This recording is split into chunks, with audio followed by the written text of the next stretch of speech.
Now, coming to you live from atop the Lavender Town Radio Tower, it's the one, the only, PUCL Podcast.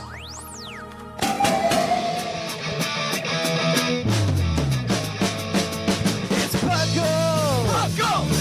It's PUCL! PUCL! Pokemon Underground Champions League, oh yeah! PUCL! PUCL.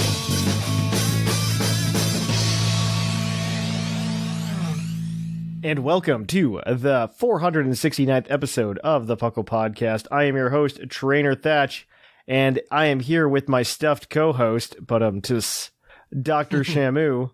Hello. And R Sigma. Howdy.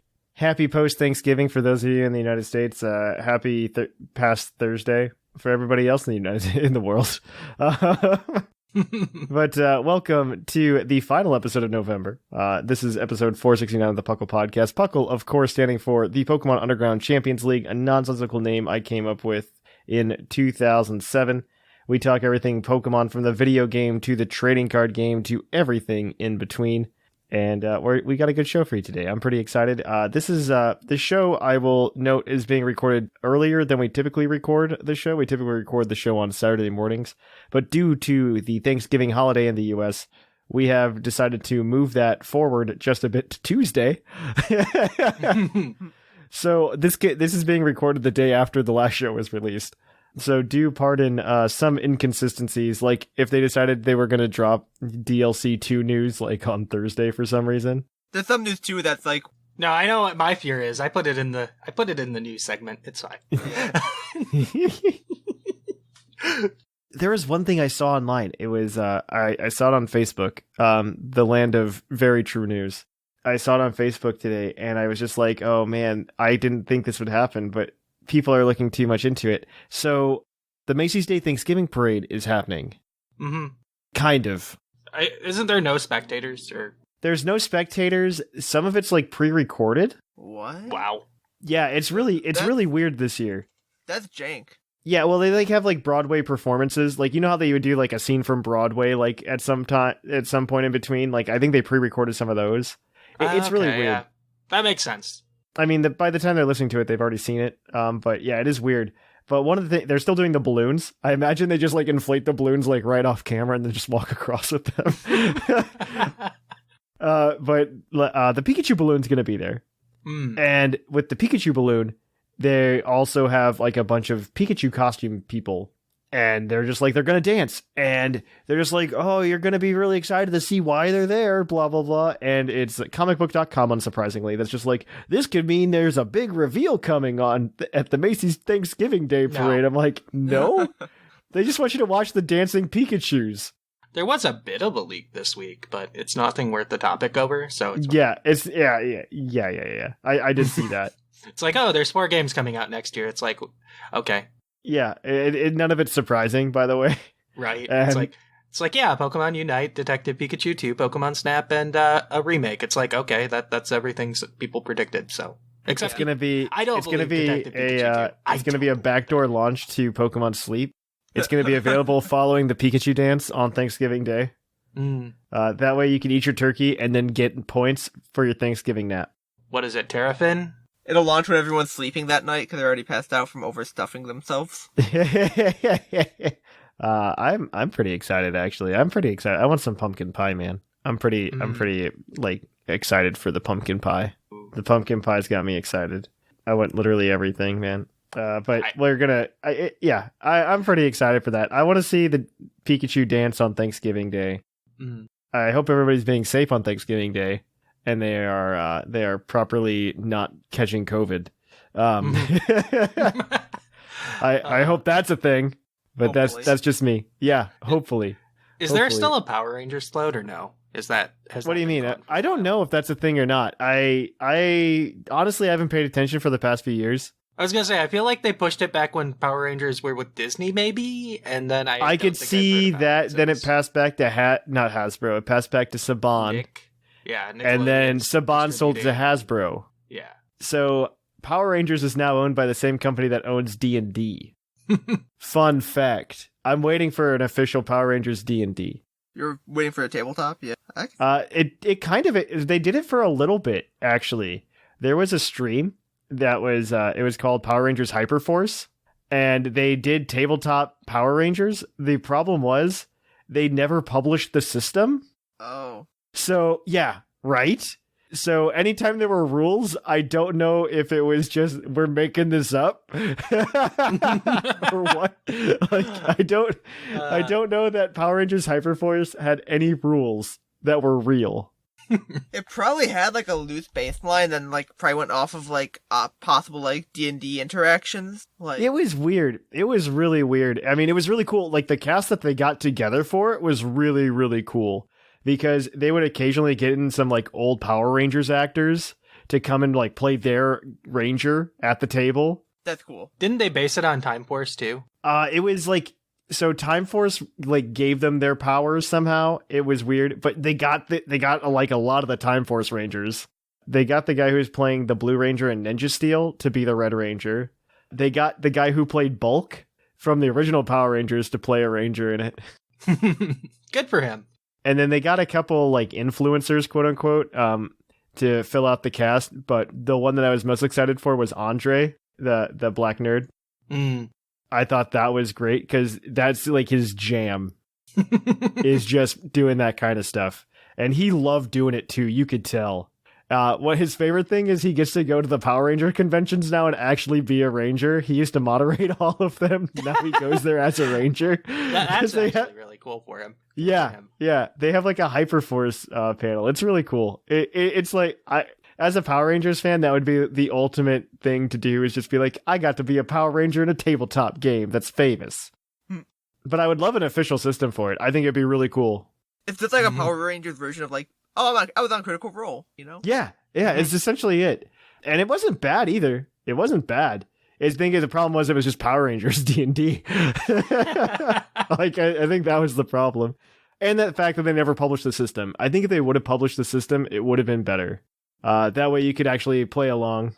Yeah, you could get some exposure too and just like... Yeah, could have made a little extra money there. Yeah. Could have made a little extra money. But yeah, it was pretty cool.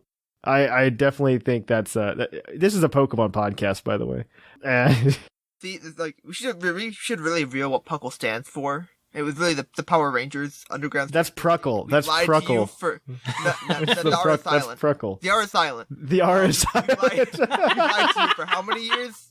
Like 13 years, I think. We're almost at 13. I think 13 years. This has been a Power Rangers podcast the whole time.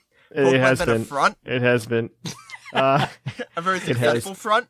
The Power Rangers have stayed underground for quite some time. Yes. Yes. It's a good show. It's a good show. But no, I mean, PTU is good too. PTU, at least, like, it's complicated, but it works. It's very complicated, but it works so well, and it's just... It does very good at what it does.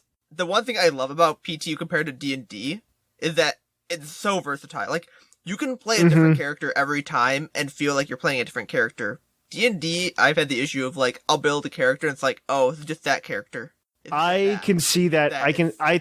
I'm hoping that Tasha's Cauldron of Everything, like those new rules, helps it out. Help too. Like my thing is also like the whole character thing. Like you can do different race. Like if I remember right, I think it was in Tasha's where you can now do just you can move your ability scores around, and you can choose whatever ability scores you want, which is like my big thing. Yeah, I like playing Dex classes, and it's like, well, what's the best Dex? Oh, there's Tabaxi. Yep. Like no, you can change it so it's no longer Tabaxi. Yeah, you can change it so it's not Tabaxi now, which I think helps. Yeah, and it widens the breadth of things. That's the best thing. But yeah, I think PTU does a very good job. PTU does a very good job of simulating what it's like to be a Pokemon trainer. Yeah, I think PTU is very, very good at that. It's complicated, but I think it has to be. It has to be complicated to do that. Yeah, like. It's very hard otherwise because you have to put restrictions on certain things or it doesn't work. And it allows you a lot of creative freedom too. Like I can play with the Wooloo successfully. Like I can make a Metake work. I can make this Metake. This Metake that is a true. Physical attacker. I can make it a special attacker if I really wanted.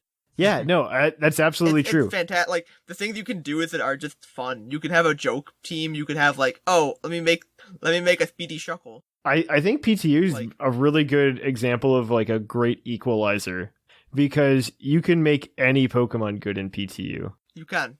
And I think that's one of its many strengths. Oh no, PTU's a cool system in that regard. Mm. But let's stop talking about tabletop, and we're gonna kick it on over to the news. Let's cue that epic music.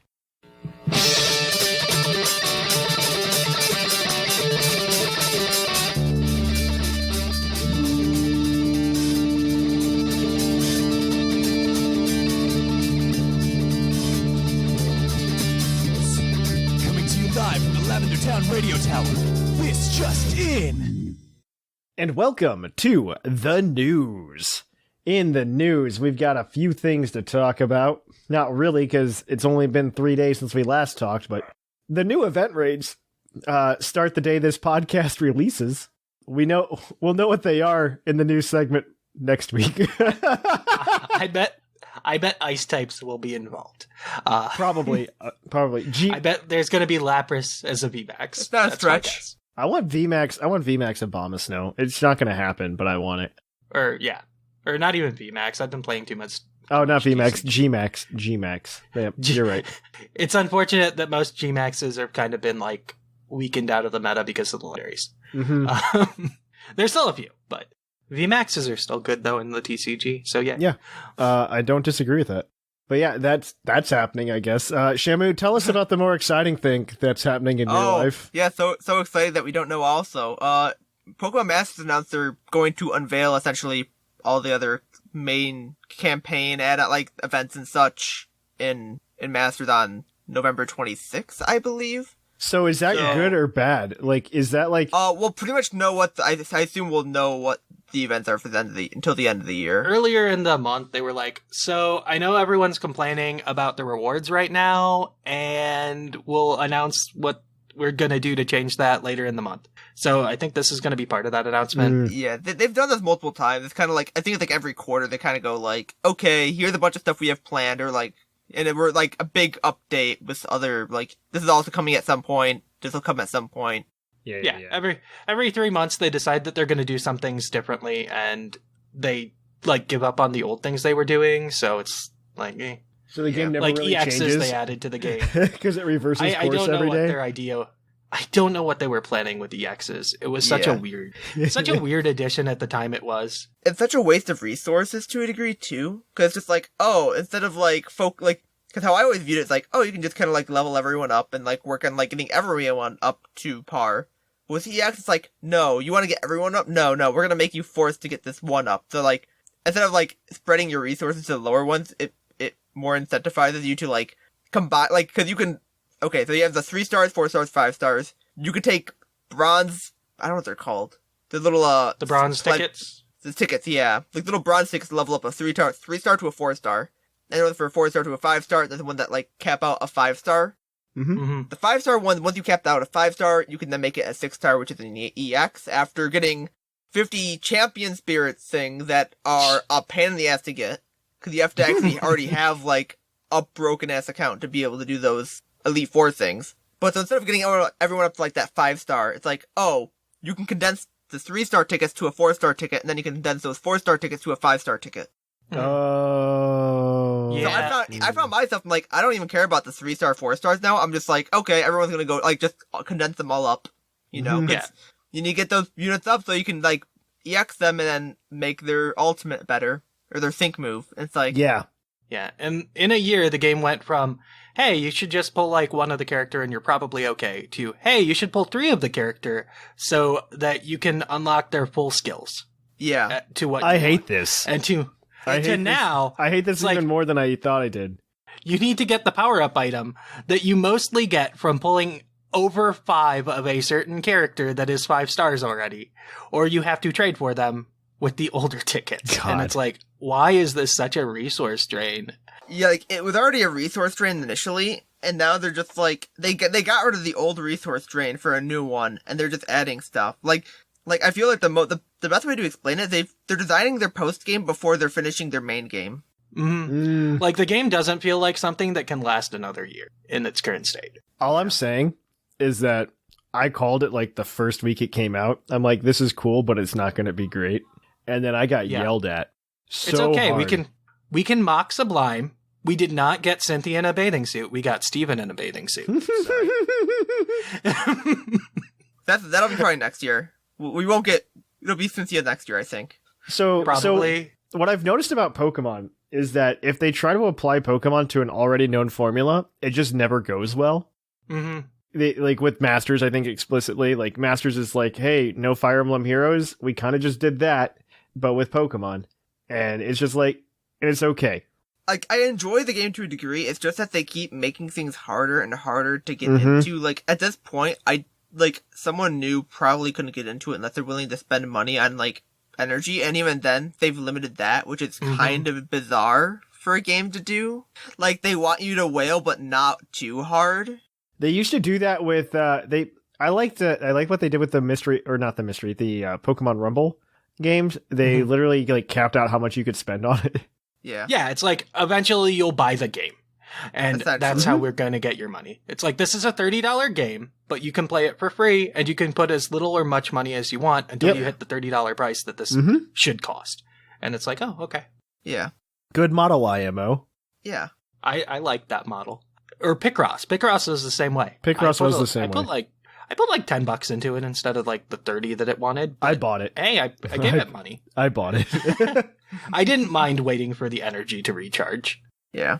But it's one of those things where it's just like, they're not settling on something. They're just kind of going all different directions. Oh yeah, they're wishy-washy. And I enjoy it. Like, I enjoy having a game I can kind of passively grind and like deal with this stuff with. It's just that, like, I don't see it lasting, which is unfortunate.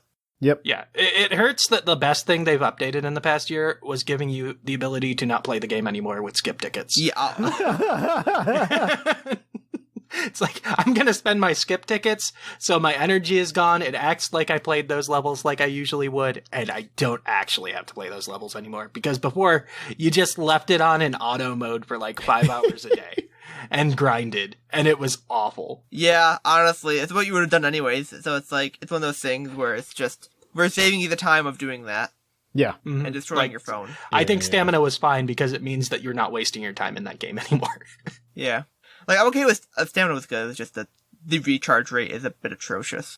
All right, let's move on to Pokemon Unite, I guess. Sigma wrote the news. It's a light news week. So, update on Pokemon Unite. It probably didn't release when this episode was recorded to when it released. But no, it's probably not coming out this. It's probably not coming out this month. No, I expect it to be used for like part of the Pokemon 25 celebration next year. Especially with all the cool Pokemon that we've heard are in it from China's beta. Well, we got the China beta shows like a lot of Pokemon, which is really cool. Yeah, it's like, it's not just Gen 1. Yeah. There's lots of Gen 5, lots of Gen 6. So I'm very happy with that. I also there was that leak that came out. This isn't in the news here, but there's that leak that came out this past week from the same people that leaked the, what's it called? They leaked the horses and everything like 2 days before they came out from the Pokemon Home Data Mine. And they said, oh, there's going to... I take them with a very large grain of salt because I feel like they're kind of running on that hype that they created by data mining Home first. And so everything after that, I think, is them just trying to like feel like they're hot. a little bit.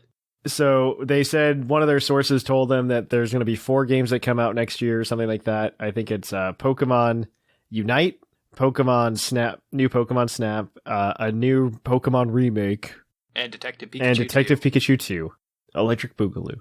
So I'll take that for what it's worth. I really wish there was an anniversary edition. I believe 3 of those will come out next year. I believe everything but Detective Pikachu will come out next year. Detective Pikachu is up in the air for me, but they're not very transparent on that game, so I don't know. They're not at all. They're not at all. Yeah. I think they literally that one press conference 2 years ago that just hasn't had anything that they announced at it ever happen. It just blows my mind. Nothing happened at that press conference. They talked about Pokemon Sleep and Pokemon and Detective Pikachu 2, and neither of those things have happened.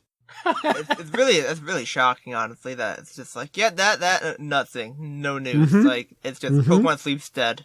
Probably because they realized it was a dumb idea. Everyone laughed at it. Like, no one took it seriously because there was no concept there for us to take anything off of.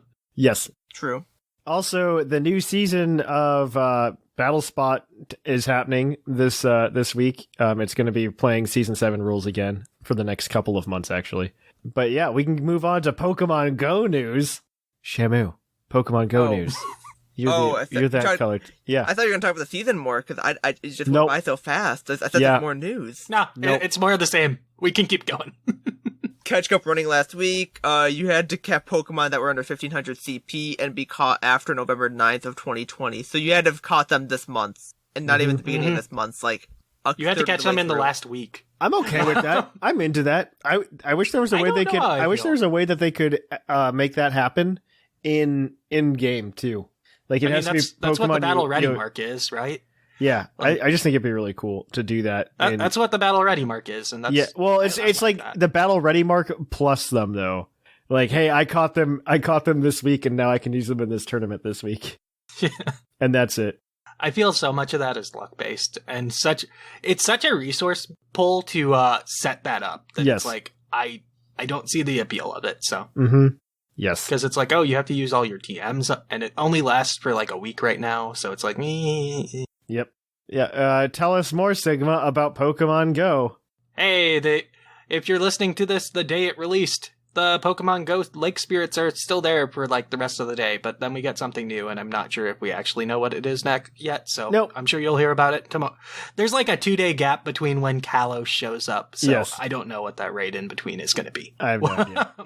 Also, well, I guess that's everything for Pokemon that we have. But we have some Puckle news. Oh, wasn't it speculation of being Vivillon raids? Maybe. Yeah, that's a speculation, unlike what Linian was saying that it was Honedge. Yes. I think most people are like, it's probably Spupas or whatever. Yeah, Spupas, I remember could hearing see about that. I remember talking Or about it a little bit. Scatterbug. I guess technically it's Scatterbug. I could see that. Yeah. Fall League is almost over, guys, by the way. If you want to go get your Fall League badges, you got to go do so by December 5th. Yes. And go do that, and then you can join the tournament. We got a lot of people almost qualified. Yep, you just need 4 badges to qualify. You can push ahead if you think there might be buys to win. So I think all of the buys to win have already been taken, to be fair. But they probably have been. Yeah. There might be another one or two, honestly, at this point, because Definitely do it.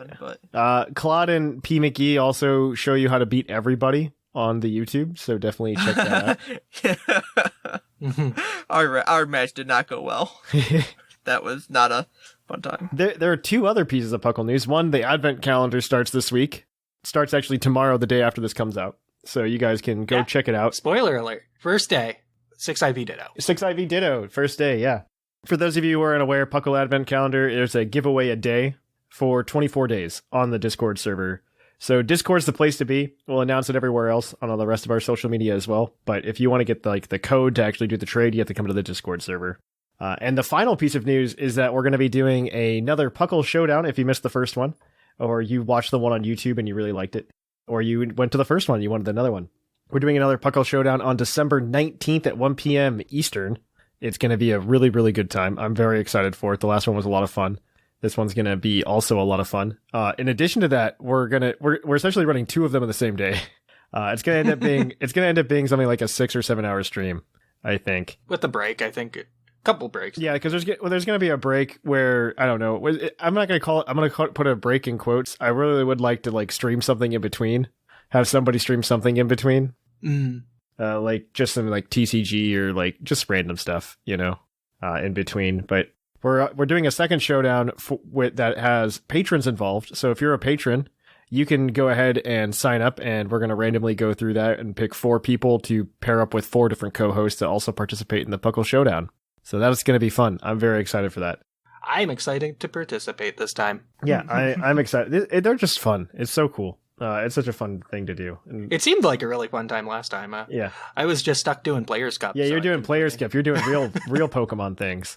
I lasted an extra 45 minutes past when you guys ended, so. And I started roughly the same time, so. All right, so that is a good place to stop. We're going to kick it on over to Puckle's Poke Quiz, where we're going to quiz your co-host on their insane Pokemon knowledge.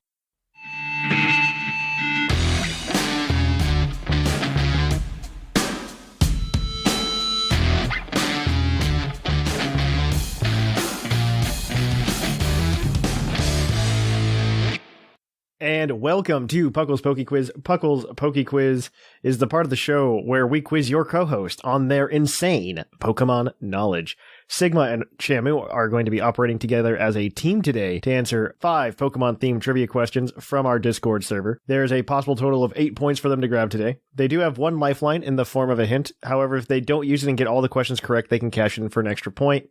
That being the 8th point that they can collect today. These questions, like I said, all come from our Discord server. You can drop them, and you can try to stump the co-host yourself. Liger puts them all together for us. And this segment is also brought to you by our friends over at animegravy.com, your one-stop shop for all your nerdy needs. They also have a coupon code for you guys for 20% off if you use PokeQuiz at checkout. Shamu and Sigma are in a race with their fellow co-host at 30 points. Whoever gets there first gets a $20 credit to PokemonCenter.com. Shamu's actually within shooting distance of first place right now. So I'm excited to see if he can do it. If you get a perfect score today, I think you take first place.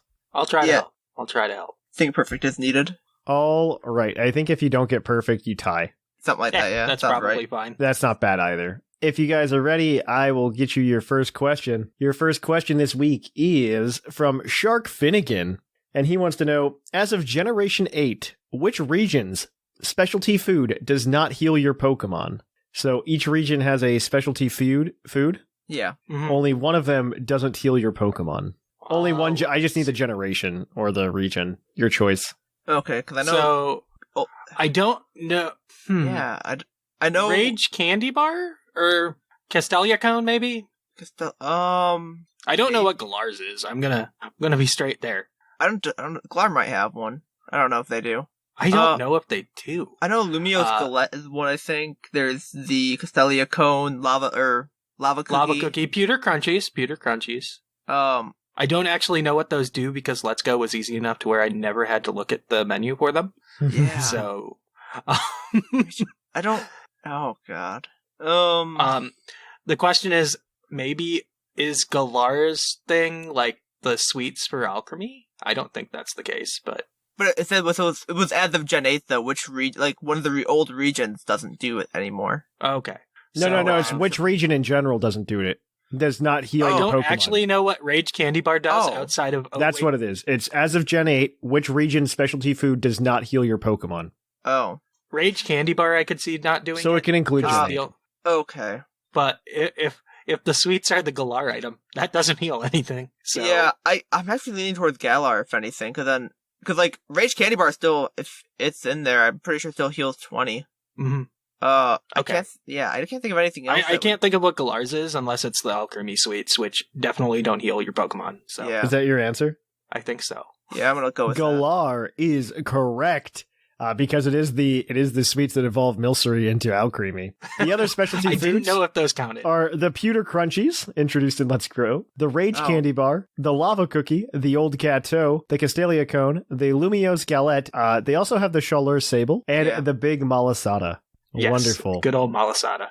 So they all heal something to some extent. Yeah, but that is your first point. Your next question is going to come from Coil Builder, and he wants to know, the mechanic of gaining experience from catching a Pokemon was introduced in what generation? Was it 5? I want to say it was 5. Cause it's 5 or 6. It wasn't. Yeah, that's where I'm at on it too. It's 5 or 6. It wasn't I think 4 it's for 5. sure. I feel like it was. But it might be 6. 5. It's one of the two. It's a coin flip. Yeah. Actually, you know what? Maybe it is 6 because I remember the XP share being annoying with it too. That's why everyone complained. Oh. You want to know what? Yeah, things got overleveled because everyone caught all the Pokemon and it gave XP. Maybe I want to lean towards 6. Yeah, because I'm remembering. I'm not trying to think back, and I'm like, I don't remember everything gaining. I still think it's a coin flip between the two, but I think I'm leaning towards 6. Yeah, I remember it more profoundly in 6 than 5. Yeah. So yeah, I'm gonna lock in 6. Gen 6. Generation 6 is correct. That is your second point today. It was Generation 6. I don't have anything else to add on. But you He tried. Pat on the back. It didn't help the Ruby and Sapphire level curve in ORS. So, Yeah. So this next question is your Pokedex entry question. I'm going to read you a Pokedex entry. You have to tell me what Pokemon that belongs to. If you ride the struggle bus, I will give you a second entry. If you get it on the first entry, you get 2 points. If you get it on after the second entry, you get 1 point. And if you don't get it at all, it's 0. So your question this week is from Sleeve. And he says, its Pokedex entry reads, this Pokemon is selfish and likes to be pampered. It can also inflict grievous wounds on its trainer just by playing around. Who's that Pokemon? so my first thought is like Snubble or Granbull, but what game was this from? Pokemon Shield. Not Snubble or Granbull. Cool. No. Grievous, it likes to be pampered. Believes Grievous runes. Pamper. I don't think it's another Yamper. dog-like Pokemon. What was it? It sounds familiar. Like, I don't think it's Slurpuff, because usually that talks about its nose. Could it be Galarian Meowth? Ooh, okay, I like that. Like, it bugs me because I feel like I know it, but I don't. I feel like it's going to be a cat or dog. Yeah. Okay, we are going to go ahead and give you a second Pokedex entry. Its Pokemon Sword entry reads, this is an ancient Pokemon, revived in modern times. It has a violent disposition and it will tear apart anything that gets between its hefty jaws. Huh. So I've suddenly gone to Tyrantrum or Tyrant.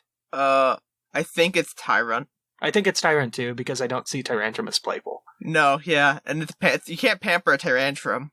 No, You can't pamper a Tyrantrum. Like, it still feels slightly off, but I think Tyrant's where I'm going to go. Tyrant. I like Tyrant. Tyrant is correct. It is Tyrant. I don't know what else to tell you. It's Tyrant. The Shield and Sword entries are so completely different. Wow.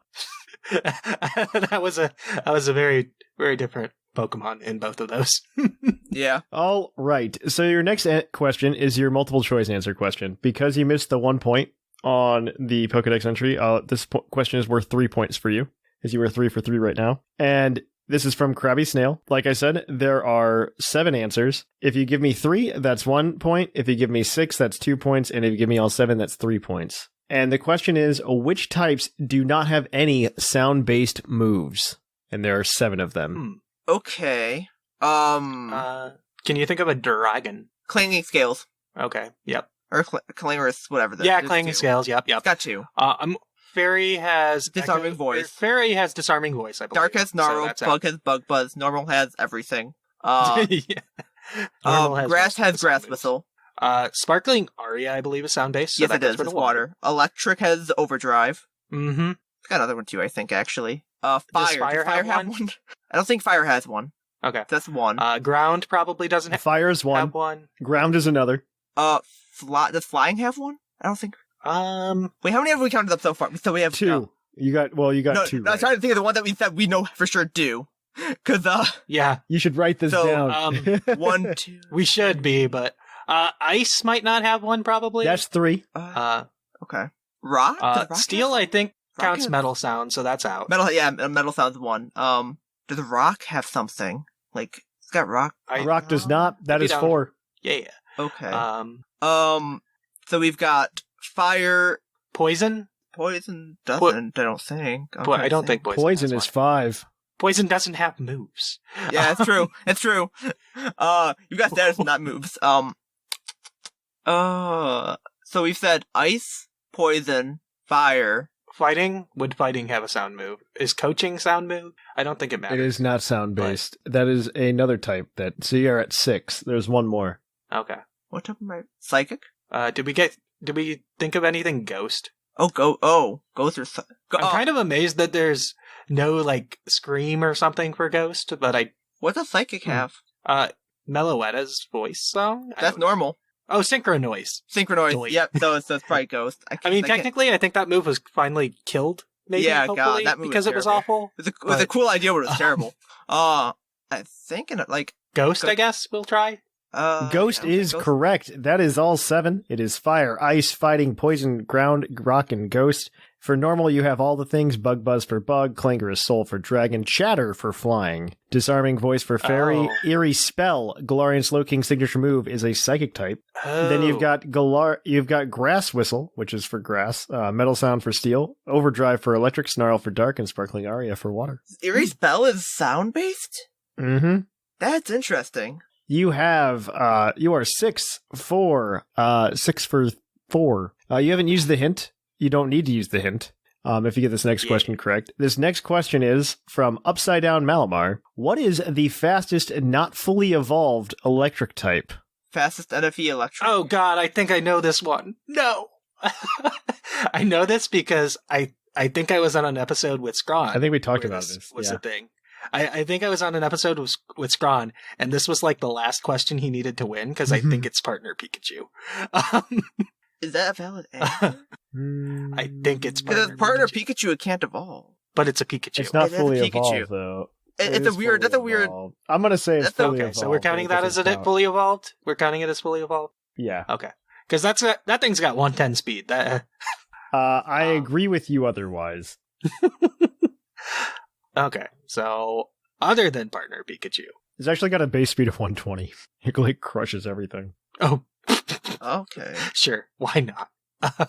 What has 120 speed and is an electric type? That's nutsos. That's unevolved. No, it's not 120. It's under 120. Oh.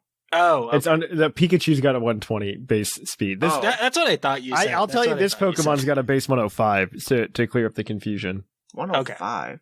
It's probably Voltorb then. I'm not like. I'm just trying to think. Like, if I I'm feel trying to think of fast electric types, and yeah, like I that's mean, like the one thing that comes to Electrode mind is right is that thing. But like, I'm trying to think like Electabuzz isn't that fast. Like, oh wait, Electabuzz is that. But Electabuzz is 105. You're right. Okay, Oh. yeah. He loses 10 speed when he evolves. oh.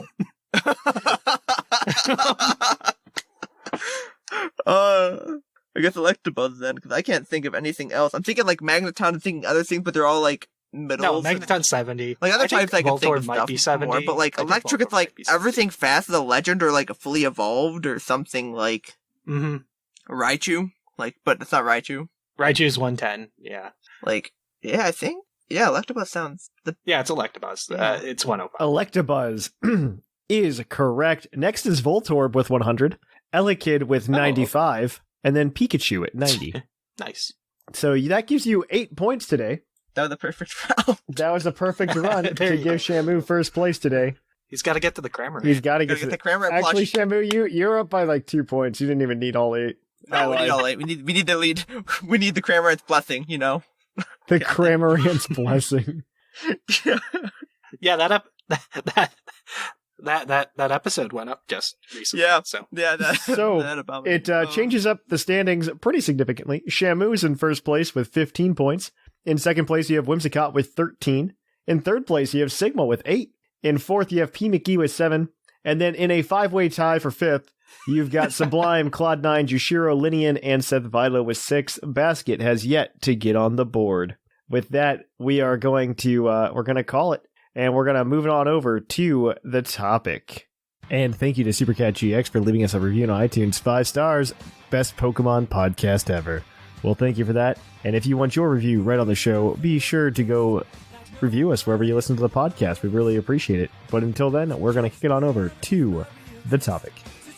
And welcome to the topic. Our topic today is how competitive has changed since Generation 8. I think this is a fun one. I think it's just a fun topic, and I think I brought the right people on for it.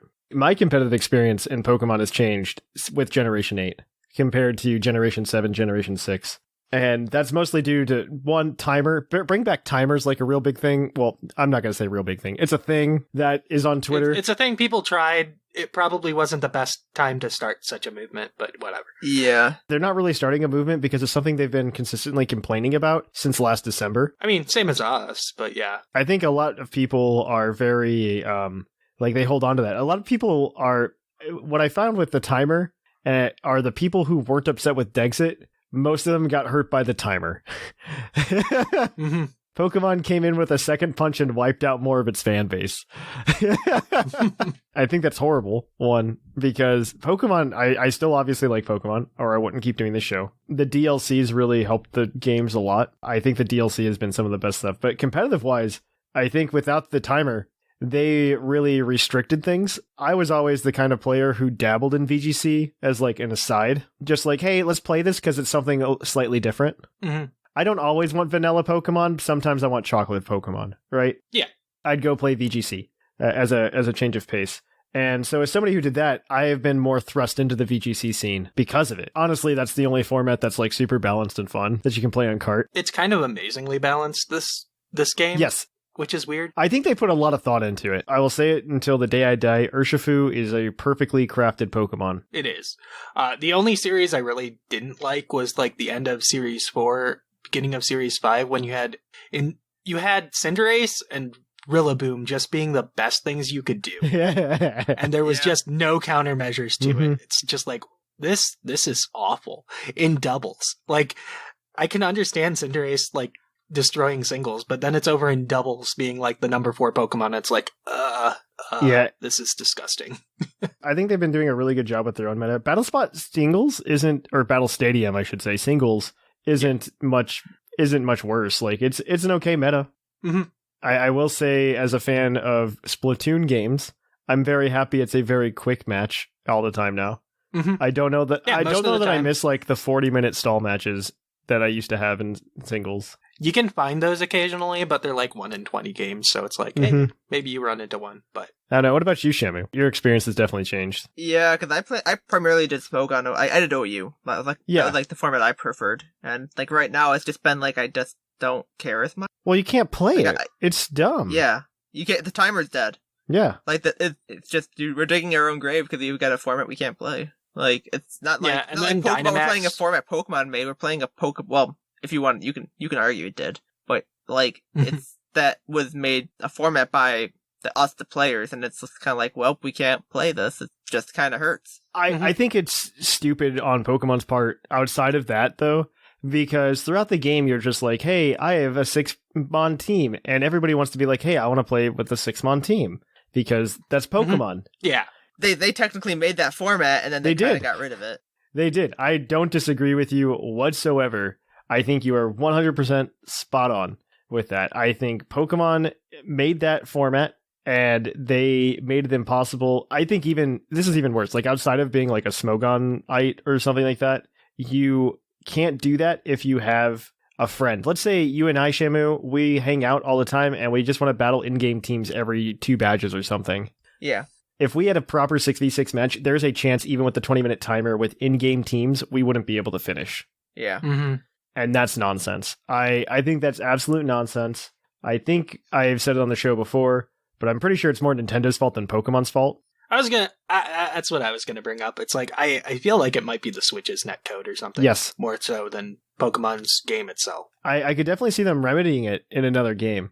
I don't see it coming as a DLC update or anything, but I could definitely see, like, where they said the rumor is we're getting a Pokemon remake next year. What was Let's Go timer? Let's Go, I think, had a 60-minute timer, actually. Let me double check. I think it did, yeah. Because if so, then we don't have an argument. We don't have an argument. They're just telling us how to play Pokemon. It's cool. just Sword and Shield, essentially, that was made to not have it. I think it had less data to convey over itself. It probably did, though. It had much less. Okay, but how much information is there to transfer with items? There can't be that much. It's not really no items. abilities. More, like, I was thinking all the other... No ability interaction. Yeah. I don't think so. I don't buy that. I mean, all they really need to do is have like a weekend tournament that's like 6v6 with like a 30-minute timer, and it's like, okay.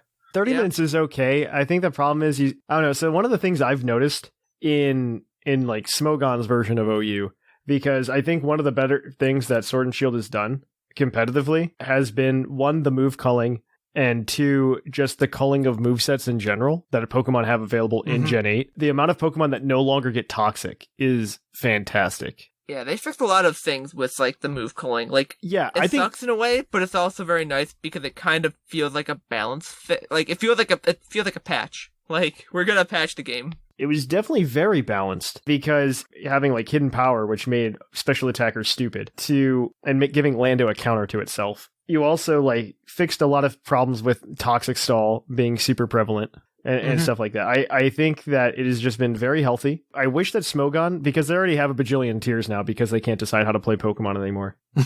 Really feel like Smogon should have a tier where it's like, I think Sword and Shield OU should only use moves that you can learn, like if you're battle ready Gen 8. I think it would be a lot more balanced than whatever they have now. It's like you can only get Gen 8 moves on your Pokemon. That is what it is. Yeah, it would get rid of like nonsense no like teleport. Clefable. Well, no, Clefable would still be there, but It would be there, but it wouldn't be as prevalent. You get rid of teleport, you get rid of soft boiled. Teleport is such a dumb move. It's super good, but that's why it's just like like they did teleport real good from Let's Go. Yes, they did. Yes, they did. I think that would be a fun meta. It'd be very balanced in that respect, and I think they'd have an easier time adding Pokemon in because they're not really handling tiering well with the DLC updates. It's kind of amazing to watch things just drop. Yeah. I think Gengar was RU for a little bit. It's probably been banned now. Some things went like crazy low, and then like it doesn't balance for a while. Like Terrakion and Gengar in RU. It's like, what? Oh, that whole RU shift. Oh my god, that RU shift was dumb. RU. Cramorant moves up. Everything else moves down and pushes it away. It's just nuts. I mean, I think Sword and Shield has... I really do like in VGC. I have liked the addition of Pokemon over time. I think that has been super healthy just for the Sword and Shield VGC meta. I think it was very nice to just have like Silvally as your legendary for almost a year. A year. All you had legendary-wise was like Silvally. And then eventually the Swords of Justice somehow got in. My only theory for that is because I feel like Sword and Shield overall has just been this mentality. It's been the reaction to Pokemon Go. I really feel like Generation 8 is the first post-Pokemon Go generation. Yeah, definitely. In that regards, I think they're really trying to embrace like the Pokemon Go lifestyle across Pokemon.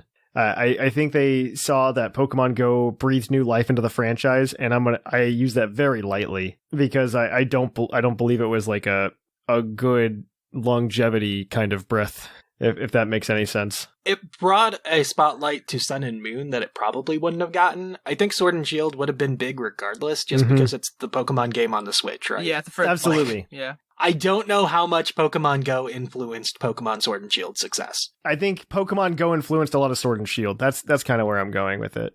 Yes, I think it influenced some of the gameplay patterns. I think that's why they've been doing this like slow rollout with Pokemon. It's really cool that you can catch a lot of the Pokemon in the wild. I find it really cool and really interesting, and I find some of the gaps they've left in it kind of annoying. Looking at you, Cranados and Bastiodon, why are you the only fossils missing? They're garbage. They're garbage and they don't need to I mean, I agree with you. I really... I don't know. I would like to see them fill out, like, and put the rest of them in Sword and Shield without any problem, because I really hate the idea of how it's getting a remake next year. That becoming the game that like they base VGC on.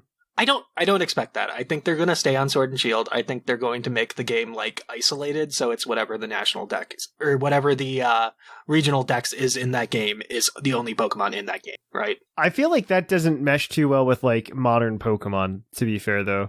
I think it's going to be like a crossbreed of a remake and a Let's Go game where it's just like, this is an isolated game. That sounds awful. That you don't need to buy in order to play competitive Pokemon, right? I would like to see them finish the decks in Sword and Shield though, if they're going to do that. So that honestly, not because of like any Dexit reasons at this point, but just for competitive healthiness. Like competitive health. Maybe. I like these TCG rotations that we're getting essentially. In competitive. I think it's really cool. I think it's really fun because the meta changes all of the time and nothing gets stale and stagnant. You don't get like these year-long metas that become stale after 6 months. Yeah, I think the awkwardness is that they added all the legends now, so everything they add afterwards is just kind of disappointing, right? I mean, you can make that same argument though about Isle of Armor to an extent, right? We didn't add any legends, but they just added Pokemon. Yeah, like that. Like if instead of legends for Crown Tundra, we got actual Pokemon that weren't legends. Like I could see a better chance of it happening. Absolutely. But absolutely. Once you get the legends, it's like I guess Breloom and I guess Gliscor would make a difference, but that's like where it stands. It's like, what's Delcatty gonna do in this? What's Delcatty ever gonna do? What's Delcatty gonna do? Period. Full stop. Normalize. Yeah. But I don't know. They've been changing up move pools like pretty crazy. I could see move pools like making some more Pokemon useful. Like it's sad that we don't have a Alolan Muck. That is sad. That is sad, actually. That actually hurts. Like that's probably the Kanto Pokemon that's missing that hurts the most. Dugong. I guess Pidgeot Dugong hurts, too. Okay?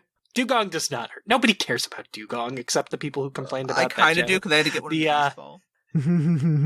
About it. The only people who care are the ones that complained about Twilight Wings. Well, so you bring up a good point about like how they put the legendaries in, and so like what could they do after that? And personally, my opinion stands that they could bring back megas, and I think that's the way you one up legendaries coming back. Mm-hmm. Even then, they kind of just match the power of legends as opposed to like. I think you bring back way more hype though, bringing back megas than you would bringing back legendaries. Mm-hmm. Well, I mean, the big thing missing in the room is the Greninja hole that's sitting in singles. I think the big thing in the room, personally, just like for saying, hey, they need to do something to fill out the decks, is that half the starters in general are missing. Yeah, but Greninja's the big one. Greninja's the one that takes number 1 or number 2 in singles if it shows up, right? Yes, absolutely. Like, it is the broken Pokemon that is missing. I don't disagree that. I mean, I think Ash Greninja should be kind of like wiped from existence. I mean, it was never legal in Battle Spot singles. No, anyway, and it should never have existed. I'm going to be completely honest. I thought it was like a really dumb gimmick that they brought in to just match the anime. It's a cool media Pokemon. It should not be allowed in competitive battles. Yes, absolutely. Don't disagree. It's a cool tie-in. I like it a lot more than Hash Hat Pikachu's, right? Yes. But, it's kind of broken. Yes, it's too good. I definitely agree with that. I enjoy a lot of these Pokemon that are still missing, just like from a collection standpoint, and I would love to just go into another DLC and go catch like another 100 Pokemon. Like Mareep. Yeah, Mareep is a cool one. I mean, they left out a lot of fan favorites. You know, I would just like Ash Greninja as a form. No actual status effects or anything, just a form. It just looks like Ash Greninja. Yeah. It's got protein. Just literally Greninja, but looks different. Yeah, you have 4 more starters to go. I think they're leaving them out on purpose so that they can throw them in whatever comes next. Yeah. To be like, hey, here's the new hotness. Like, it's something that I imagine, like, we get Gen 4 remakes in November of 2021, and it's just like, hey, here's the rest of the starters, and then they merge the dexes and they make them kiss. Yeah, I don't expect interactivity between Sword and Shield and whatever the remake is. I expect interactivity. I just don't. I expect it.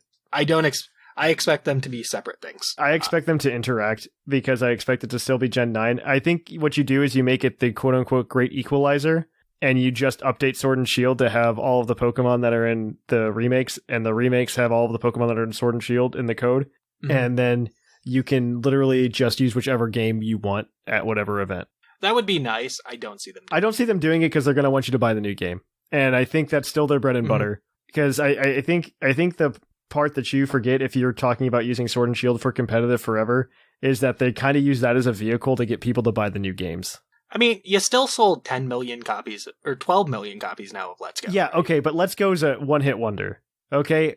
Probably. Let's go is the Trogs of Pokemon video games, okay? Do you know who the Trogs are? No, you don't, because they only sing Wild Thing and nothing else. And that's Let's Go.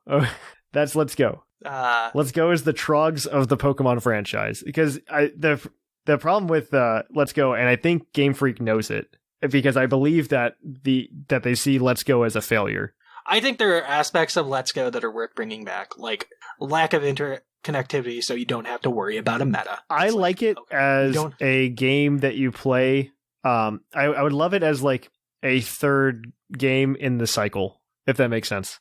See, I think it's an okay. Like, first you kill the motion controls. You're not going to make it a regular. You're going to get rid of that then, because like that was the whole gimmick. Yeah, but it was a dumb gimmick. It is a dumb gimmick, but they're not going to, like, if you're going to make a Let's Go game, you're just like, hey, let's rip out one of the core components. I mean, I think there are other ideas from Let's Go that work well. I think there are. Riding Pokemon instead of HMs. Right? I think a lot of the things that they did in Pokemon Let's Go, or some of the things, I shouldn't say a lot. I think some of the things they did were done really well, and they did bring some of them over. Like Pokemon in the Overworld, there weren't going to be Pokemon in the Sword and Shield Overworld outside of the wild area until Let's Go's reception. Mm-hmm. I think that was done very well. Following Pokemon came back, just like in Let's Go. That's for somebody else who isn't Thatch. I've just never cared. I mean, I'm sad that riding Pokemon didn't come back. Like, I feel like there are some Pokemon that would be really fun as mounts. Like, I think they should bring back the mounts, like the Arcanine. That was pretty cool. Yeah, like that was really cool. Like, who needs a bike? You can ride around on like your Suicune. Yeah, that right. I don't disagree. I think that is cool. But those are like the only ideas I want from Let's Go. Like, I think that the idea of an isolated game is fine, right? Like, a game where they don't have to care. They're just faithfully remaking something. Well, not even faithfully, but faithfully enough remaking something. I just don't think you could do it again. Because at some point you just become Pokemon again. Because if you try to go to something like Johto, if you try to take like Let's Go Johto, like one of the big things in Johto, and it's throughout the game, it's like baked into Johto, is held items. And so one of the big things was, oh, we got rid of held items. And it's really baked into it. Then you have to bring back held items into Let's Go. Then you do Gen 3. And abilities are like really baked into Gen 3. Yeah. And so then now you're back to Pokemon. You're just back to regular Pokemon. You're not the simplified version anymore. Mm-hmm. I mean, you still have the restricted decks. Like, I think that's one of the big components that they probably should keep for whatever the next remake is. I still think the way they did it in Sword and Shield was a healthier way to do it. You can still have your restricted decks in your original regional decks, and then you can scatter in DLC. Yeah, no, I like that. I think everything should be in a Pokedex, though, in Incineroar. There are a lot of things that... it got messier with Crown Tundra, because none of those legends are in the decks. And that confuses me. Everything should be in a dex. That is my opinion on that. Like, don't have these extra things sitting around that you have to name individual national dex numbers for. No, put them in the dex. I'm still kind of salty about the 35 that were just in the code. Right? Just put them in the dex. Yeah. Like, we even have dex entries for them. Put them in. I know. It's terrible. At the very least, they hurts. give it the raid event so we can catch them in different balls. Or catch this, you just make a national dex where you put them in. Shh, no, this will be a way. I need my beast ball. Okay. I know you do. You have a problem. It's getting there. It's getting there. You have a problem. We're like 800 plus in. We're getting there. I mean, I would love to see the decks finished, just like I said, for more rotations.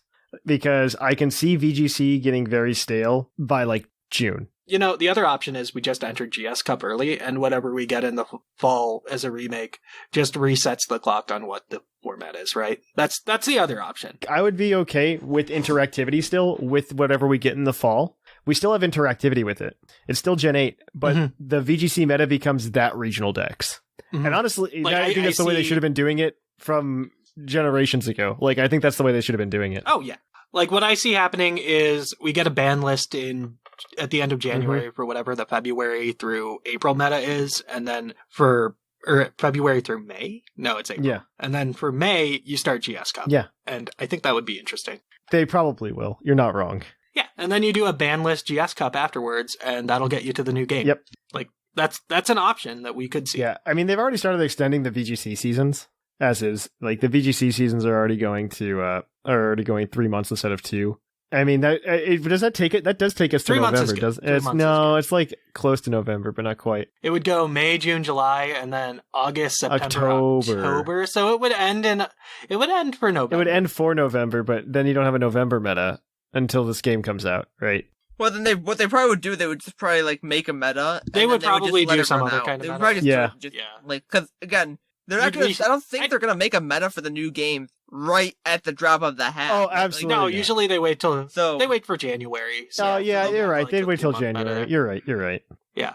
Like, the other thing I think they should do with remakes is just do them in 2D so you can get them out quicker, but I don't know. I think there's a charm to it. I would love to see I want to see a hybrid between Sword and Shield and Let's Go for a Diamond and Pearl remake. That's the thing. Like, once we have Wild Area, I think it's hard to go back to those isometric cameras. Yeah. Use the isometric camera, but do it in such a way, like, do it with the camera angle of Let's Go, and then you still put Pokemon, you make the overworld kind of like Let's Go, but gameplay like Sword and Shield, if that makes sense. You do that, and then you throw a wild area up in the battle area instead of putting Grouch there because nobody cared. Oh yeah, you make that island at the top right. Yeah, no, definitely. That's what you do. That's and then personally, I think you stretch it for another year by making more DLC for that. I don't even know if you need DLC for it. No. Okay, hear me out. If I'm Game Freak and I want to make $1 bajillion, I'd be real disappointed if the Battle Frontier was DLC. I'm just gonna say that. Probably will be. Even then, it wasn't in Diamond and Pearl. It was in Platinum. I know. You want what they could do? Give us a treasure hunt for the Azure Flute, whatever. What they do is they make a DLC because they left out all Gen 4 mythicals. They left out every single one in Sword and Shield. Yeah. If we get a remake, I assume we're just getting all 4 of them? You do them as DLC. Though. That would be such a money grab after charging $60 instead of $40. I don't think they, Yes. if they do all of them, they do Also- it all as one, maybe. Yeah, it might be like 2 put together or something, but yeah, I agree with that. I think you add 1 automatically, right? There's got to be 1 just there. Oh yeah, maybe like throw Manaphy in the game or something. People would complain because you got Deoxys last time. You got Keldeo in Sword and Shield now. I think it should be Darkrai. It should be Darkrai. It should be. Okay, Darkrai's fine as a mythical because I never want to see a name competitive with its stat line and Dark Void how it used to be. But honestly, Cresselia is not a mythical. It shouldn't be a mythical either. I think you just need it so that you can be like Darkrai and Cresselia are 2 Pokemon. Yeah, you can have them as rivals. I'm okay with that. I think Darkrai gets to be base game. I think that's what you do. Yeah, make those base game, and I really think they should, like, if they do a DLC for that, they would just make it, you go on a treasure hunt underground or something, like, you actually, like, go into the mining area, and you go for the Azure Flute or something. That would be cool. Because they too. had that in the code in the original games. Like, I think JP Yeah, got that would that. be cool. I don't know. If I think you could still put that in just base game, right? they could do base game, or they could make it a thing for a DLC, and that I think that would be a much grander experience. It's still a 10-year-old game. You should add something to it. Yeah. But on that note, I think this is a good place to stop because that was a really good competitive note. This is turned into a I'm glad Thatch, we Sigma, and stayed on- Shamu Tuesday night conversation, and We knew it was happening. We knew it was going to happen. Yeah. I think this is a good place to stop. We're going to take a short break, guys, and we're going to come right back at you with the Pokemon of the episode.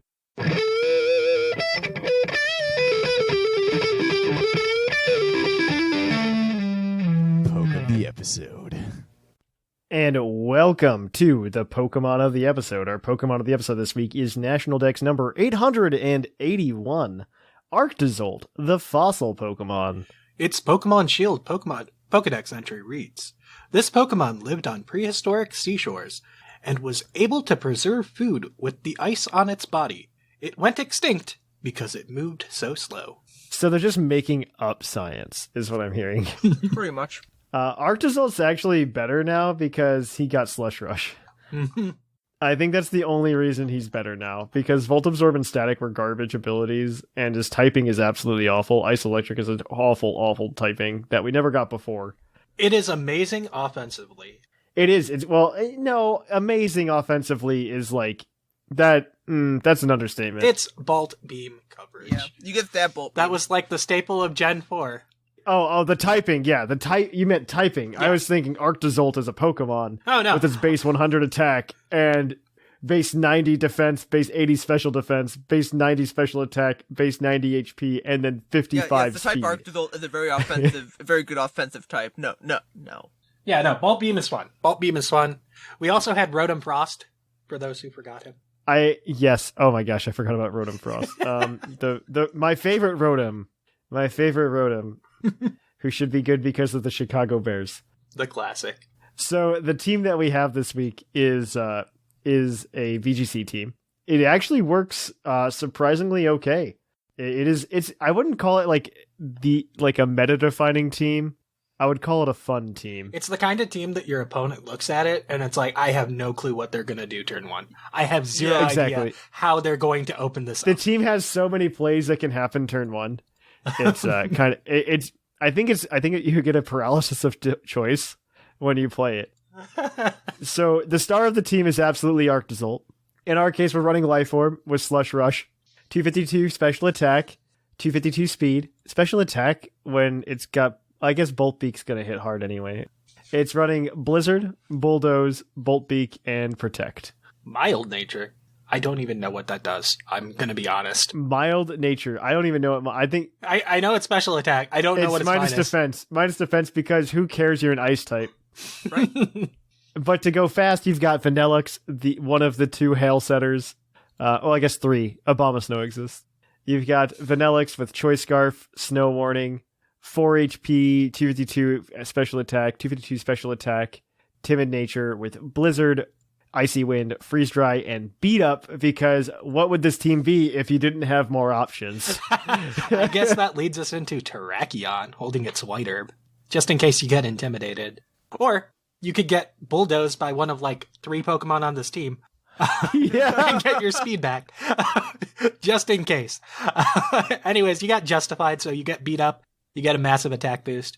Where EVs are 4 HP, max attack, 36 defense, 4 special defense, 212 speed. I'm sure that's hitting something in like the 105 range. It's probably outspeeding Garchomp. That's my guess. Probably. Because you're a jolly nature. Probably. It's like, what's like 5 base points slower? I think that's Garchomp. Rock Slide, Close Combat, Taunt, and Protect. And then we'll go with Spectre next. It doesn't have as much synergy with everything else on the team because it's a Spectre and doesn't have moves. But I think Spectre is honestly the weak link on this team. I'll be completely honest. I think you could probably swap it out with something, a different special attacker. Probably could. Yeah, it's got a really good speed stat, and if it ever gets going, I guess that's really cool. It has Snarl spam, I guess. But anyways, max special attack, max speed, timid nature, Shadow Ball because you're a Spectre and that's all you have, Snarl because that's your coverage that you have, Bulldoze because you can activate weakness policy on one of the Pokemon on this team with it, and Tail Whip because we ran out of moves because we're a Spectre. I didn't realize that Tail Whip. Yeah. I thought it had Protect. I'll be honest. It has a tail. That's funny. I like that. I like that meme. That's good. It has no moves. That defines Spectre. Right. It's like you gave it 130 speed, you gave it special Moxie, but did you give it a move pool? No, you have Shadow Ball and Mudslap. Mm-hmm. All right. And then next we have Metagross with weakness policy. This is why everything has Bulldoze. Yes, everything has Bulldoze. It doesn't lose speed, so it's okay. Yeah. Because it's got Clear Body. And it is an adamant nature with 108 HP, 252 attack, 4 defense, 4 special defense, and 140 speed. With Iron Head, Earthquake, Bullet Punch, Protect. So you're just going with stab priority and then just EQ. Because Bulldoze wasn't enough for you. Mm-hmm. Mm-hmm. Then after that, got Entei with a Shuka Berry, I assume to reduce the damage from Bulldoze. Inner Focus with 252 attack, 4 special defense, 252 speed, Jolly Nature with Sacred Fire. Oh, look at that, Bulldoze, Extreme Speed, and Protect. I don't know that you need this many Pokemon. No, with you need to get Bulldoze. it to work. I'm gonna go out there and It's say fun speed control when it doesn't matter that your partner gets hit. You have Arctazol, you need the speed control. Oh yeah, but you're gonna hit gosh. Arctazalt too. Arctazol has Bulldoze. Yes, yeah, it needs its own speed control. Oh god. The whole thing's nuts. The whole thing's crazy. This team's just nuts because it's just like I can do a thing with all of these with no matter what 2 Pokemon are on the field together, something will Right. happen. Unless it's Spectre. That's what I really do like about it. It's just like, everything works. Except Spectre with its Tail Whip. It's got Bulldoze, it's fine. It's got Tail Whip because it's just like I don't have 4 It's moves. fine. Tail Whip is a fine move. It makes Bulldoze hit harder. Oh god, it's So so the Pokemon in it's the episode so wasn't bad. Arctazol, it's actually Bulldoze. I'm sorry that we lied to you again. Bulldoze. Bulldoze was the Pokemon of the episode. The real Pokemon of the episode is Bulldoze. What TM is it? What TM is that? If you would like to use this team, it'll be up on the Discord server later this week. Wait, it's fun to play. I don't know if it's good, but it's fun. It should be fun to watch Claude and P. McGee play it on the ladder too. So It is fun. It is. I don't know. Like I said, I don't know if it's good, but it's fun. It's good fun. There's that. I mean, it's a good. I've played a few matches with it because I'm trying to be better about it and actually play with the team of the episode beforehand. And you can really get some things going. You always have some kind of option unless you bring Spectre. Like I said, I think Spectre is honestly the weakest link. I think you could replace it with something else that's a special attacker. You don't need more Bulldoze. You don't need a third Bulldoze user. You can probably just do something else. I bet it deals real well with enemy Metagross. It probably does, but I feel like aren't there other good ghost types? There's other good like Dragapult exists. It's more of a physical attacker, really, though. I mean, you can still make a special attack. It's though. not. It's not on the level of Spectre or special attack, though. Is the issue? I still think Spectre is a. I mean, I think it definitely is there for the Metagross because Metagross kind of just tears through everything else that's not that Spectre. Yeah, Metagross is like in the top 5 Pokemon of the meta, maybe top 3. Yes. I think so. Yeah, Metagross is really good. Metagross is good. I'm happy to see that too, and it not being Mega Metagross. Like Arctazalt does real well against Speeny. That's great. Mm-hmm. It does. Oh my gosh. That's so true, though. It does tear through Feeny. What's a Tapu Fini to an Arctic Assault? Which is It's bolt beak fodder. exactly like I even without like any investment in the attack stat. It's just like I eat you. Mm-hmm. I eat you. It's great. I mean, I definitely suggest playing it. I don't suggest taking it to a tournament, but I suggest playing it. It seems like a fun evening is just picking up this. It is a fun time. Maybe it'll beat Shamu if you need the badge. It might. I probably could, actually. Honestly, it's got so many things, it could probably beat me too. It could probably beat almost all of us if you play it right. Like, you miss the prediction, you just kind of lose to some of these leads.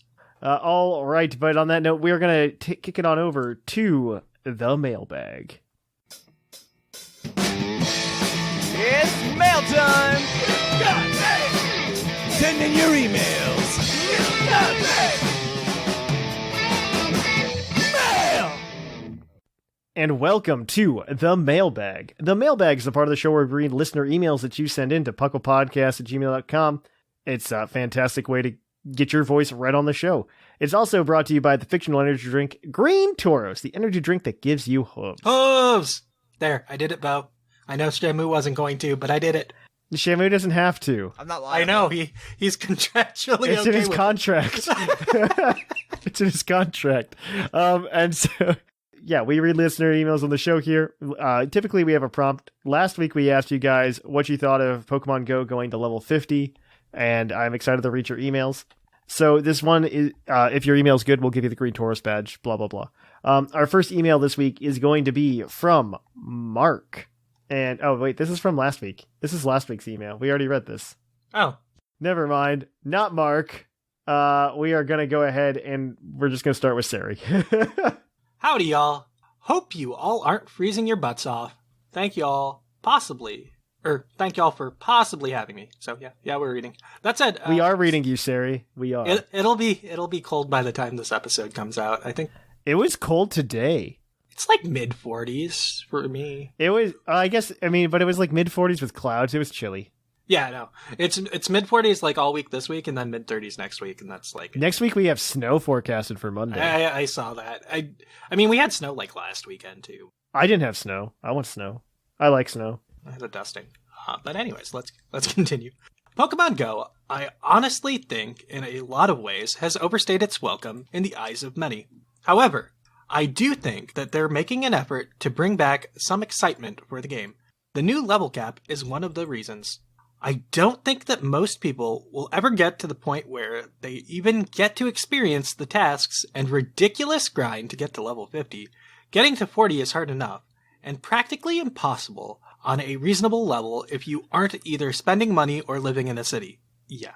That's true. That's so true, though. The city helps a lot with getting... If you don't live in a city, you're screwed. Yeah. Rural Pokemon Go players could... At least they have gifts now to get their Pokeballs. Yes. But before they were just not able to play. Then, Mm-hmm. All right. I think reaching level 50 will be a status symbol for some people, and that's fun. But I do think there should be more opportunities for low-level players to have a chance to reach those content barriers. But then again, I don't really want to do most of the tasks they're requiring anyway. It's just more grinding. Overall, I think it's just a thing they did. I don't believe it will affect the quality of the game or the player base. But it is nice for high-level players who are wanting new challenges. That's about all I have to say about that. Hope y'all are doing well, and sorry if my email is dry. That's just how I handle them. All the best, Sari, PhD Pokemon Ecology, self-appointed, non-Green Tauros holder. That's the best way to tell us you don't have the Green Tauros badge, BT Dubs. It's pretty good. Not writing a paragraph complaining about it. I definitely think that, I don't know that 50 even breathes life into it, because it's so hard to get to. I think it breathes life into, I think it's literally a move that caters to the whales. Yeah. The people who have been level 40 for like 2 years already, yeah. Yeah. Yep. Yeah. It's not really breathing life. Yep. I don't know that it breathes life into the game more as much as it just, I don't know. It's just giving you a larger way to look at it. I don't know. Because there are people who have like 4 or 5 times the experience you need to be at level 20. Yeah. Or level 40. And I don't even know if it'll get them to level 50, to be honest, looking at the experience curve that's happening right now. Because right now, I think the latest that we had was from 45 to 46. It's 15 and a half million experience points. Mm-hmm. So at that point, like, if you've only done it like 3 times, you might not make it to level 50. Yeah. Which I assume is their goal, is to make those players not all just like instantly go to level 50. I'd imagine so. Plus, a lot of those tasks are long, too, like doing X number of raids. Yep. I mean, I imagine at this point, for somebody like us, it would just be like, oh, yeah, I did those while I was leveling up, and so I hit it. Mm-hmm. Yeah, like I might hit 40 by the end of the year. I don't expect to, but I might. I don't play enough to do that, so... All right, our next one is going to be from Mutton. Shamu, you've got this one. To infinity and beyond! Speaking of the filthy casual, that sounds like an adequate description of how much experience it's going to take to get to level 50, much less beyond. That is the best line I've heard about this scenario.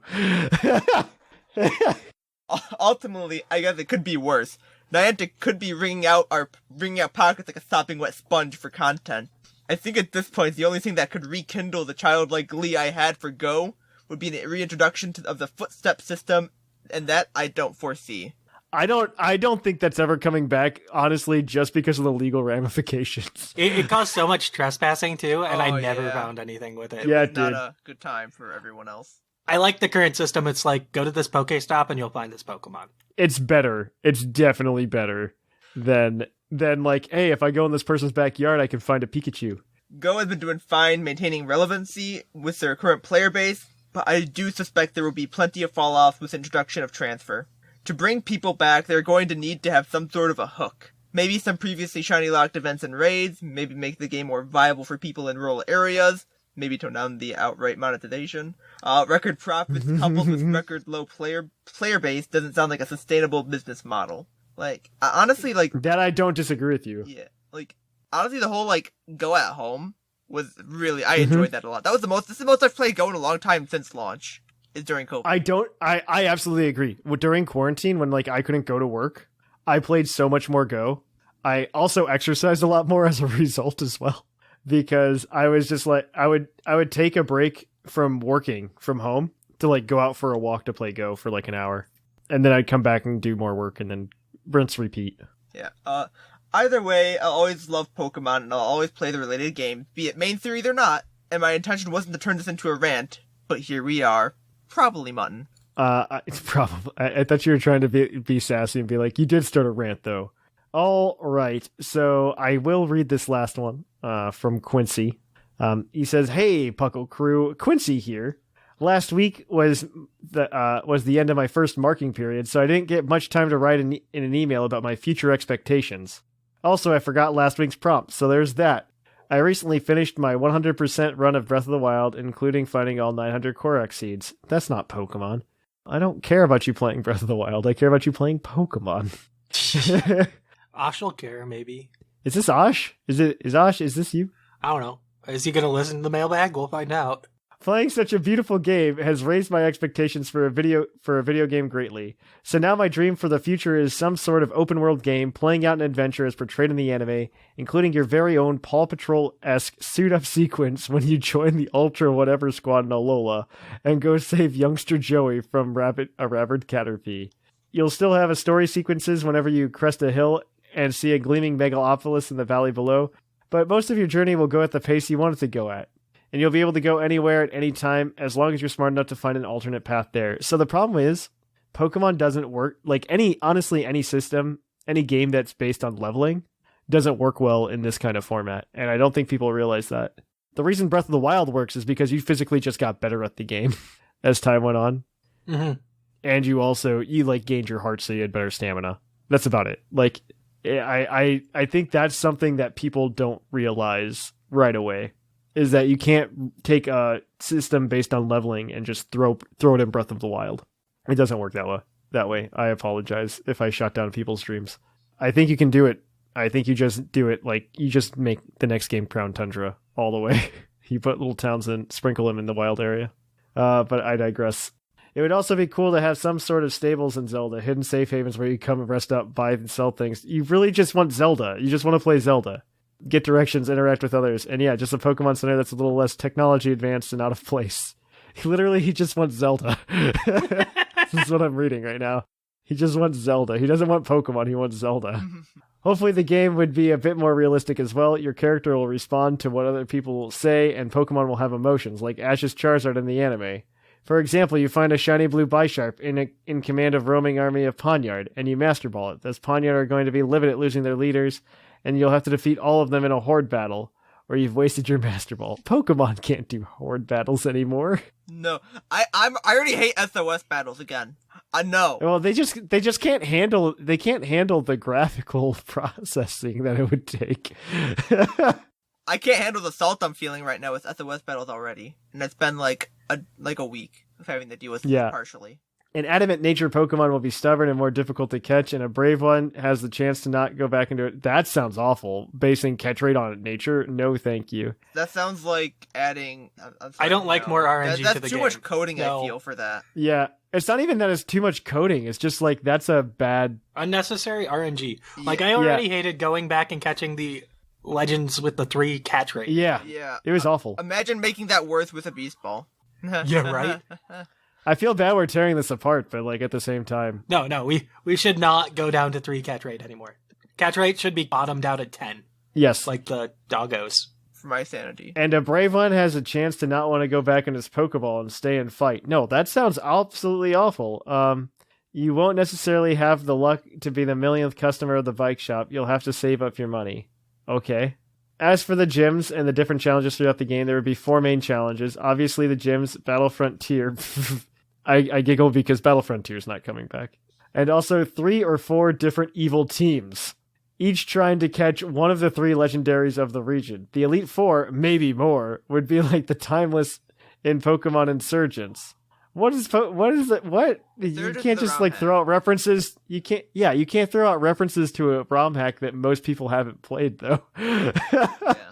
A collection of powerful trainers pulled from their spots in time to be the final frontier. It would probably consist of Gold, Brendan, Steven Stone, Zinnia, Dawn, Sharon. This sounds like a bad fanfic. This is what I'm reading right now. Sharon. This is also a giant list. Sharon, Serena, Hal, Elaine, not Hop, 2 Week, maybe Peony. Their leader, of course, would be Red. You just listed off like 20 characters. What do you mean Hop's too weak? He has Zamazenta as option. Right? He's the one rival with an actual legendary. He's like the strongest trainer in the series. Yeah. And so, in this incredibly long email, which took me 47 minutes to write, I've described my biggest dream for the future of Pokemon. By future of Pokemon, you mean just Breath of the Wild. You just want Breath of the Wild. Or at least the more unique changes Mega Flygon and bringing back Soaring are given. Signing off for now, Quincy.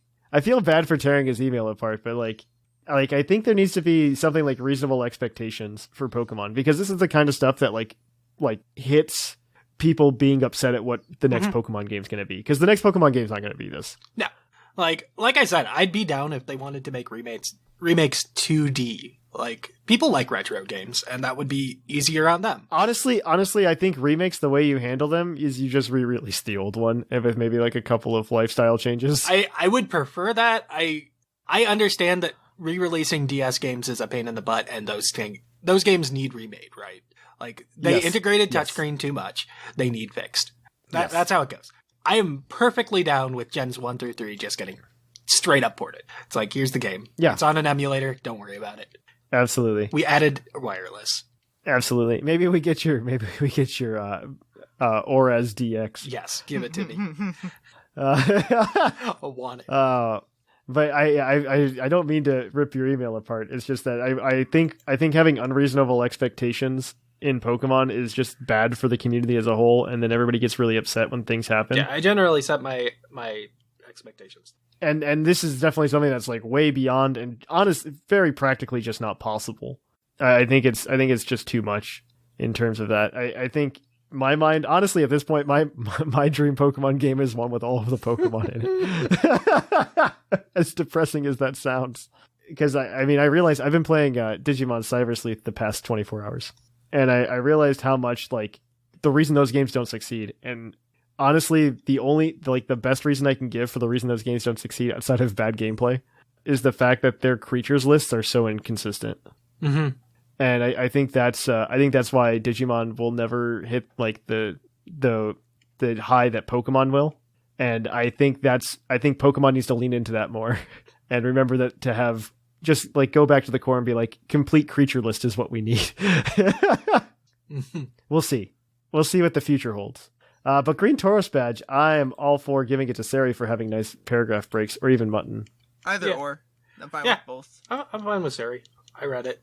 Yeah, Sari gets the Green Tauros badge. Woot woot. On that note, if you want to email us next week Siri, I didn't say Siri. If you would like to email us at puclpodcast@gmail.com next week, let us know, how do you think Gen 8's changed competitive?